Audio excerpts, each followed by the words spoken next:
Hey, welcome back everyone. We are now getting closer to the official release of the Obi-Wan Kenobi TV series on May 27th.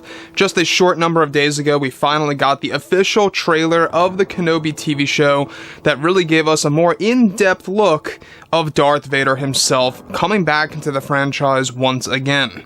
This is Mike Zero. Make sure to subscribe if you are new to the channel for future Star Wars updates. Also, by the way guys, make sure to drop a thumbs up on this video to support the channel. I thank you all so very much for the kind support. It is greatly appreciated. Now, we are currently in a very exciting time for the new Star Wars universe, given that there are a lot of things happening at the same exact time, let's be honest. You know, we have, of course, the Acolyte TV series, which a lot of fans are really not looking forward to. We also have the Mandalorian Season 3 and 4, and that's just the very beginning of what's to come in the new Star Wars universe at that. Now, on top of all of this, we already know that everything related to Disney Star Wars, between what Bob Chapek is going through, what John, George, and Dave are doing around the clock to really make sure that Star Wars comes back to its own roots, right? They want to actually take advantage of the true philosophy that was created by George Lucas all those years ago, back in 1977, and of course what he was doing with Star Wars Legends as well in the 1990s. Now, on top of all of this, what's really exciting has a lot to do with what Jon Favreau and Dave Filoni are planning for one of their new Star Wars TV shows that will be unveiled in the near future and released later down the road. And we already know that this year's Star Wars Celebration is going to be packed with new announcements, as well as next year's Star Wars Celebration that's going to continue the unveiling of all the roadmap projects as well. Now, on top of all of this, what's even all the more exciting has a lot to do with exactly what Jon Favreau and Dave Filoni have in store for the franchise. Now, with that being said, however, with the Ahsoka Tano TV series now in development by Disney and LUCASFILM, creators Jon Favreau and Dave Filoni are actively developing other Star Wars TV shows that will be announced in the near future. Now, it's described, however, that currently it's noted that, of course, Jon Favreau is working on a brand new Star Wars project that is going to take fans to a time before the events of Episode 1, The Phantom Menace, that is set to introduce a younger version of Palpatine and many royal families across the galaxy that will be explored. This new series is currently dubbed as Project House, given that the series is set to focus on multiple royal families, including the House of Palpatine and the House of Dooku in the background.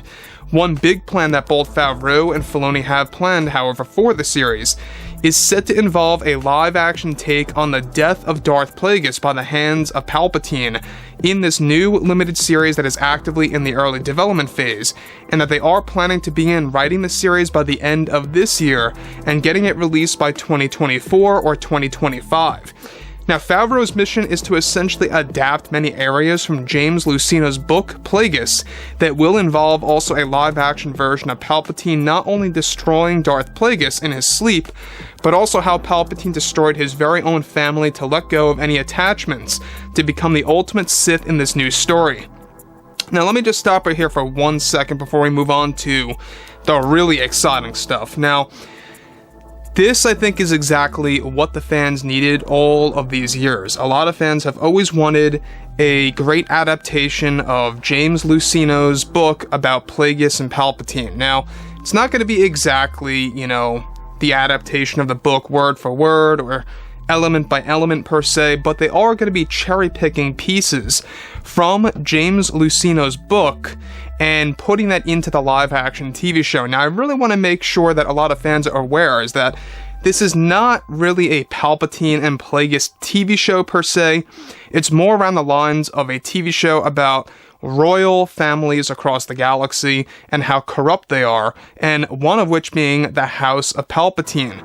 And we're going to also be learning about the House of Dooku and different royal families and how it has an impact on specific key elements that kind of intertwine with the Jedi, with, of course, other characters in the Star Wars world across the galaxy, criminal overlords, and all these different things. It's going to be quite an exciting TV show, and we are going to be learning more about this as we get closer to 2023. Now, with that being said, however, Favreau and Filoni are making sure that this new series is going to be a very dark and gritty show. that will showcase the early lives of Palpatine, Dooku, and even other characters that will join the official canon. Now, other characters like Kasinga Palpatine will also make an appearance, who will act as Palpatine's father in the series, who is also attached to the royal family, the House of Palpatine. Project House is described to be a series that acts as a mystery thriller about rising dark side powers and is said to be Jon Favreau's version of the Acolyte TV series by Kathleen Kennedy.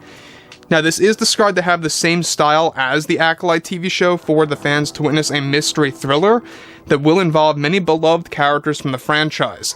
So keep that in mind, is that this is basically going to be Jon Favreau's version of the Acolyte TV series. And honestly, it is quite a great move of what he's doing, because you can see that Jon Favreau wants to create a mystery Star Wars thriller that's actually going to be good. Because let's face it, so far the Acolyte TV show, it's not looking hot. It really isn't. You know, there's a lot of problems coming out of that show.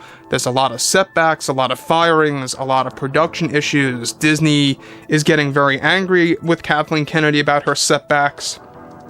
The list goes on and on about this show. Even principal photography was delayed until July. They were supposed to begin this month, so just let that sink in. Alright, that's a pretty big delay for production. Now, moving on from all of that, alright, so Favreau is described to already have a recast plan for Palpatine, and Favreau recently chose actor Bill Skarsgård from the It movies. Favreau was impressed with his work on Pennywise the Clown, and wanted a true menacing young version of Sidious in this story. Now, both Favreau and Filoni discussed by de-aging Ian McDiarmid for the longest time. However, de-aging somebody by that many years at such an older age can make the CG stand out a bit more, and they didn't want that. So they are sticking with a brand new actor such as Bill that will now play a young version of Sidious. Additionally, Favreau is described to have Willem Dafoe coming in to the Star Wars universe as Palpatine's father, Kasinga Palpatine, in the House of Palpatine, given that Favreau loved his performance in No Way Home as the crazy, insidious Green Goblin. Now, the thing about this that's really inspiring is how they are going to be getting Willem Dafoe into the Star Wars universe. It makes a lot of sense also. He's a part of Disney, not a big surprise. It really is coming off like that lately, that for a lot of these Star Wars projects, not all of them, I want to be clear, not all of them, but a lot of them, the main stars or even some of the supporting stars, actors or actresses, whatever it may be, a lot of which are already associated with Disney movies or are already in, for example, the Marvel Cinematic Universe. And it really seems like that they like doing that. It seems to be a more smooth process for them getting somebody that they trust, somebody that they can actually have, you know, had a history with, and it seems like that is their goal, to get more actors and actresses already associated with Disney into these new Star Wars TV shows. So, like I say, guys, you know, let me know what you think about this entire scenario involving Palpatine, Plagueis, and the addition of the House of Dooku as well, and Willem Dafoe becoming Kasinga Palpatine, known as Palpatine's father. He's the leader of the House of Palpatine. Go ahead and read up on James Luceno's book, Plagueis. I do suggest that you guys check it out in preparation before what John and Dave are about to make canon. So on top of all this, guys, you know, let me know what you think about this below in the comments, and if you guys did enjoy the content for today, make sure to drop a thumbs up on this video to support the channel. I thank you all so very much for the kind support, and I'll catch you guys next time.